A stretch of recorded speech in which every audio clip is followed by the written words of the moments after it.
Russia's deputy foreign minister has said that Moscow has stopped notifying the US about its nuclear activities, including test launches. This comes after Russia pulled out of the New START arms control treaty last month. In response, the US said it won't provide Moscow with detailed data on its nuclear weapons stockpiles. Both countries have exchanged information on test launches of their ballistic missiles since the Cold War era. A video released by Ukraine claims to show fighting near the city of Bakhmut. This is where Ukrainian soldiers have been fighting Russian troops for months. Both sides have described the battle as a meat grinder. Neither of the two sides have managed to win the city. Russia claims to have made progress in the fighting. However, British intelligence claims that Ukrainian forces are successfully pushing the Russians back. International Atomic Energy Agency head Rafael Grossi visited the Zaporizhzhia nuclear power plant in Ukraine. He witnessed an increased military activity and damage to the surrounding areas. Grossi said that the power plant faced a more dangerous phase. He's willing to propose specific protection measures acceptable to both Moscow and Kyiv, and the deal is still evolving. Finnish aircraft participated in NATO exercises in Estonia. The Finnish FA-18 jets visited the Amari air base for the first time since 2019. This comes after Hungarian parliament approved Finland's request to join NATO. Turkey's President Recep Tayyip Erdogan has last week said that Turkey will too start the process of ratifying Finland's NATO bid. China has invited the President of Honduras to visit as soon as possible to deepen bilateral relations. This comes just days after Honduras established diplomatic ties with China. Honduras used to be Taiwan's ally. The invitation also comes at a time when Taiwan's president, Tsai Ing-wen, is set to visit Guatemala and Belize. Taiwan's president has arrived in New York. This is a stopover in her journey to the Central American nations of Guatemala and Belize. Ahead of her departure, Tsai said that external pressure will not prevent the island nation from engaging with the world. Her statement came after China threatened to retaliate if Tsai holds a meeting with US House Speaker Kevin McCarthy.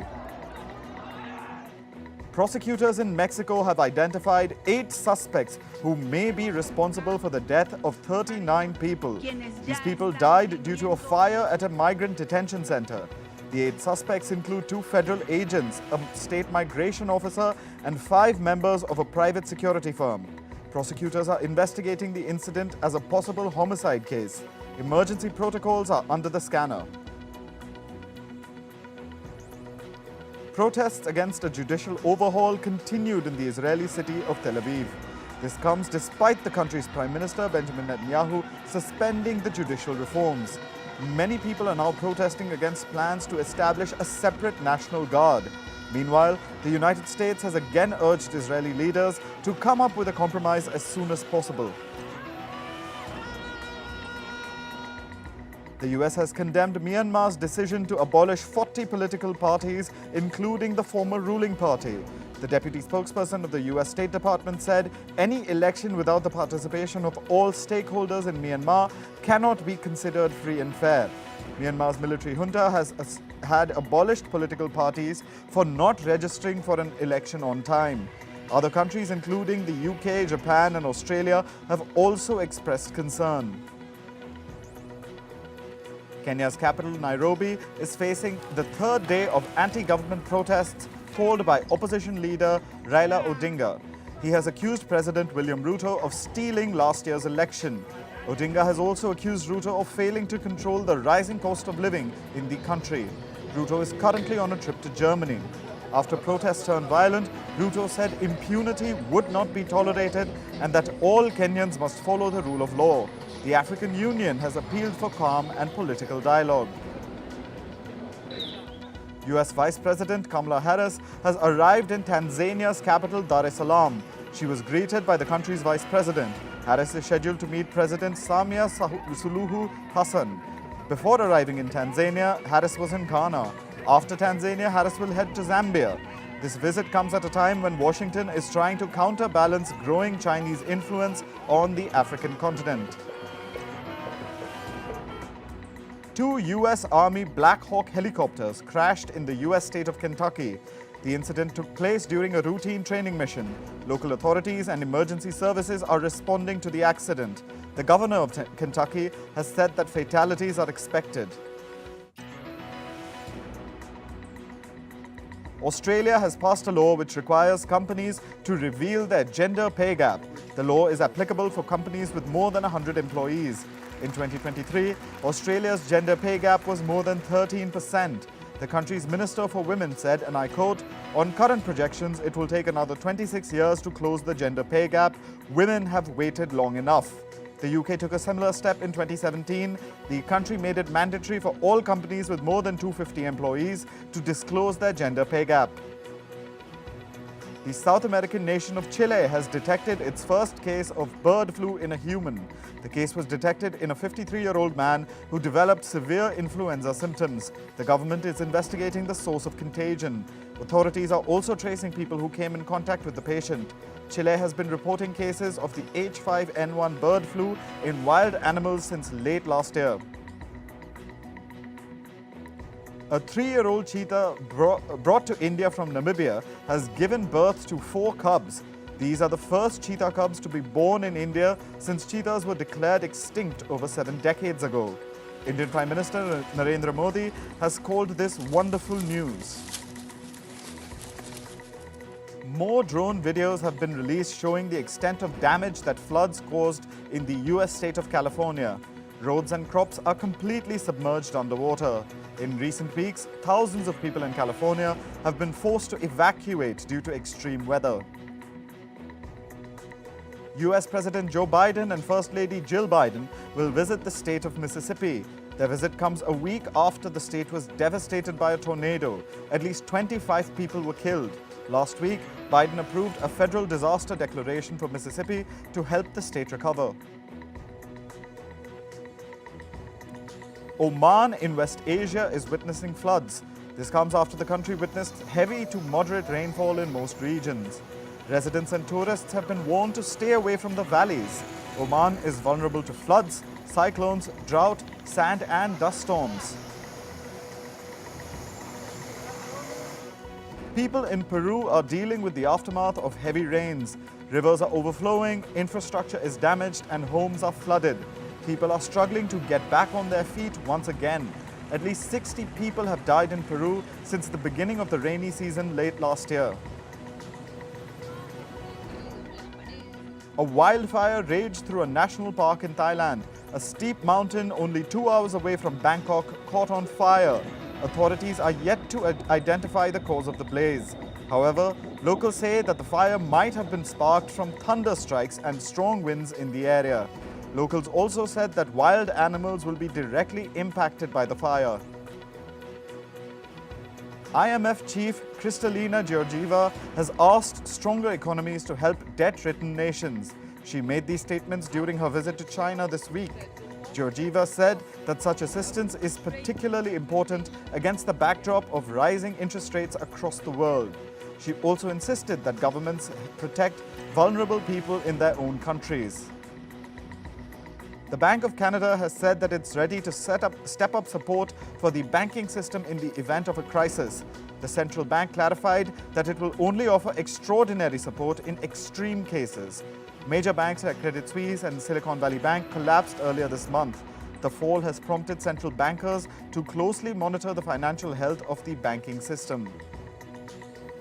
Ratings agency Moody's expects limited risks to the United States from the recent banking turmoil. The agency does not see any significant hit to the creditworthiness of the US. However, if the stress were to prolong, it could weaken the economic and fiscal strength of the country. Credit rating agencies offer insight into the risks involved in investing in any country or entity. Meta executives are exploring a company-wide ban on political advertising in Europe. The social media giant is concerned that it won't be able to comply with the regulations imposed by the European Union. In February, the EU agreed to enact tougher rules on targeted political advertising. These rules are aimed at countering misinformation during elections. The Alibaba Group has said that it's mulling giving up control over some of its businesses. It's also looking to monetize some non-essential assets in its business overhaul. CEO Daniel Zhang has said that the breakup will help its units become more agile. This comes as the conglomerate undergoes the largest restructuring in its 24-year history. Fashion retailer H&M posts surprise profit in its first quarter earnings. The Swedish retailer posted an operating profit of nearly 70 million. Results were helped by the cost-cutting measures that the company undertook. H&M is showing signs of bringing costs under control. However, it still struggles to compete with rivals like Inditex, which owns Zara. Warner Music Group is planning to lay off about 4% of its global workforce. Nearly 270 jobs will be eliminated in the process. The CEO said that the company is reallocating its resources towards new tech initiatives. This is one of the first major strategic moves by the new CEO after he took the helm in January this year. Japanese Prime Minister Fumio Kishida has been asked to answer questions drawn up by ChatGPT. An opposition lawmaker hit the PM with the questions framed with the help of the AI chatbot. The chatbot came up with questions regarding Japan's COVID policy, among many others. This comes as an increasing number of people are calling for developers to pause the training of powerful AI models. Google Cloud has accused Microsoft of anti-competitive cloud computing practices. It has also criticized Microsoft's impending deals with European cloud vendors. According to media reports, Google has raised the issues with antitrust agencies. It has also urged the EU antitrust regulators to take cognizance of the matter. According to media reports, Meta has reportedly disclosed pricing for blue tick on Facebook and Instagram in India. Users can subscribe to Meta Verified at 1,450 rupees per month on mobile and 1,099 rupees for accessing Facebook and Instagram on the web. Meta launched Verified in February this year, inspired by Elon Musk's Twitter Blue plan. It's a subscription-based service that verifies profiles using a government ID. Boxer Mary Kom and Indian men's football captain Sunil Chhetri urged the nation to embrace sports and physical activity in their daily lives. An exclusive report by Puma India and analytics firm Nielsen Sports revealed that the inspiration to pursue sports and fitness as a lifestyle is plummeting in India. A lack of time has been attributed as the main reason why youngsters are not taking up sports. In cricket, defending IPL champions Gujarat Titans will be meeting four-time champions Chennai Super Kings in the inaugural match on Friday. The T20 tournament will be returning to its traditional home and away format after a gap of 4 years. Last year, the IPL introduced two new teams, Gujarat Titans and Lucknow Super Giants, and it was mostly played in Mumbai and Pune. Seven-time Formula One champion Lewis Hamilton expresses that he wants to be with Mercedes till he plays the game. Hamilton's contract with Mercedes concludes at the end of the year, and speculation about his future with the team remains rife. Mercedes is struggling to recapture its past dominance in the game, while Hamilton says he feels amazing about his future with the outfit. Dutch Formula One champion Max Verstappen is still recovering from a stomach bug that affected his race in Saudi Arabia. Verstappen qualified 15th and finished second in the Saudi Arabian Grand Prix. Verstappen admits that he's been struggling to recover from his illness and plans to take a break after Sunday's Australian Grand Prix. He became the first Dutchman to win the Formula One World Championship in the 2021 Abu Dhabi Grand Prix. In football, Sir Alex Ferguson and Arsene Wenger have been inducted into the Premier League's Hall of Fame. 81-year-old Ferguson won a record 13 titles with Manchester United and is the most successful manager in Premier League history. Meanwhile, Wenger won 3 league titles during his 22-year spell in charge of Arsenal. He led the Invincibles to an unbeaten league-winning season in 2003-2004. Ferguson and Wenger are the first two managers to be inducted into the Hall of Fame. FIFA has stripped Indonesia of the right to host the Under-20 Football World Cup. The decision was taken after Indonesia's Football Federation said it had cancelled the draw after the governor of Bali refused to host Israel's team. The tournament was scheduled to take place between May 20th and June 11th. The International Olympic Committee has issued recommendations for the gradual return to international competitions for Russian and Belarusian athletes as neutrals. IOC President Thomas Bach has said their participation works despite the war in Ukraine. He added that recommendations for event organizers and sport federations to follow included that Russian and Belarusian athletes can only compete with no flag or anthem. Polish Prime Minister Mateusz Morawiecki has slammed International Olympics Committee's, the IOC's recommendation to revoke the Russian and Belarusian ban on athletes. The Polish PM said he would form a coalition of states to oppose the IOC's decision.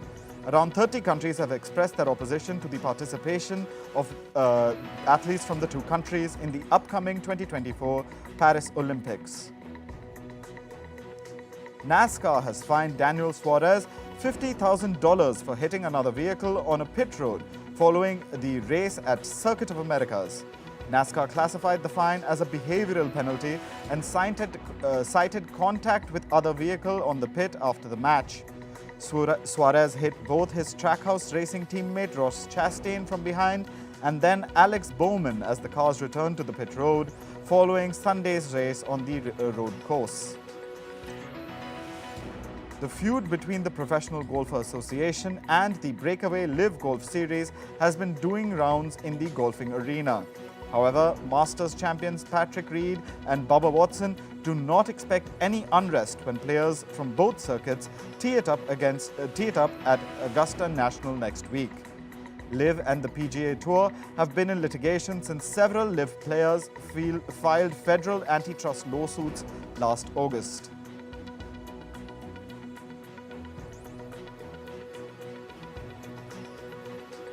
Korean actor Ho Yeon is set to make her feature debut in the thriller film Hope. She will join Oscar-nominated actor Michael Fassbender in the Korean production. The film will be directed by Na Hong-jin. The Emmy-nominated actor made her screen debut with the drama series Squid Game.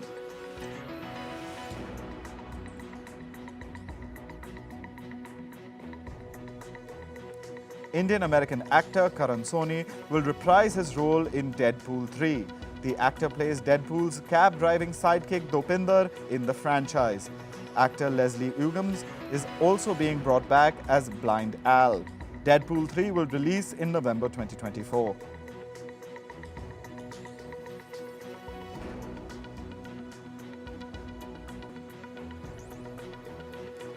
Actor Bill Skarsgård may not be part of the It prequel, Welcome to Derry. Skarsgård plays the shapeshifter monster Pennywise in the It films. He said that he's not currently involved in it. Welcome to Derry is under production at HBO Max.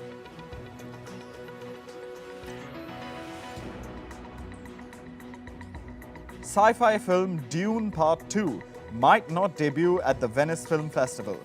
VFX work for the film is under development. A later release date is also the reason behind the festival no-show. Dune Part 2 is set for an early release in this November. Venice Film Festival begins on the 30th of October. Bands Guns N' Roses, Metallica and AC/DC will headline a new music festival called Power Trip. The music festival is backed by Coachella founders. Power Trip will take place at Coachella's home base in California. The three-day festival is scheduled between the 6th and 8th of October. Actor Jeremy Renner has given his first interview since his snowplow accident. The 52-year-old actor was critically injured by the 7-ton machine in January. He says that he chose to survive. The hour-long interview will be broadcast on the 6th of April. Thriller series The Night Agent gets renewed for a 10-episode second season. The announcement came a day after Season 1's record-opening weekend viewership. This makes it one of the fastest renewal decisions for Netflix. The Night Agent is based on author Matthew Quirk's novel and stars Gabriel Bassel. RuPaul's Drag Race show creators called anti-drag bills un-American. Producers Fenton Bailey and Randy Barbato called the bills part of an insidious plan. They say that the hate is all part of a larger movement. The Emmy Award winners urge others to support local drag queens. A trailer has released for director Wes Anderson's new comedy film Asteroid City. The film is set in a fictional American town in the 1950s. It stars Tom Hanks and Scarlett Johansson, among others.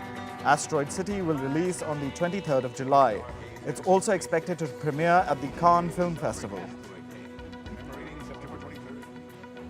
George Michael's song Careless Whisper has crossed 1 billion YouTube views. The late singer released the chart-topping song in 1984. The official music video for the song was uploaded to YouTube in October 2009. The song has become the 8th song from the 1980s to reach YouTube's billion views club.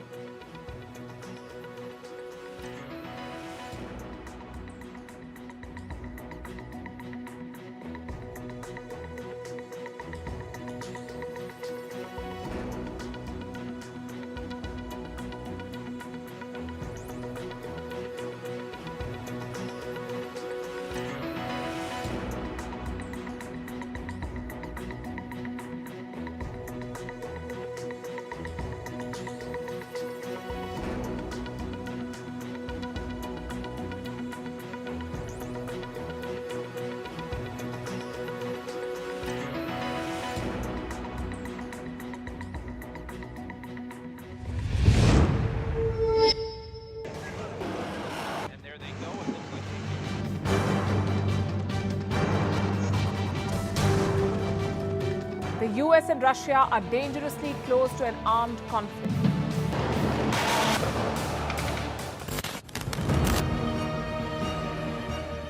This year, 2023, New Delhi will be the capital of global diplomacy. For a country as diverse as ours, with 88% of the population illiterate, it was a very big deal to write a constitution, and that too, the world's largest. Meanwhile, if we may, here's a Republic Day gift from India for the BBC. A list of suggestions for the BBC for their upcoming documentaries. Number 1, the Kohinoor and the colonial loot. Number 2, an outdated monarchy and unhealthy obsession with the royals. Number 3, racism in 2023. We're waiting.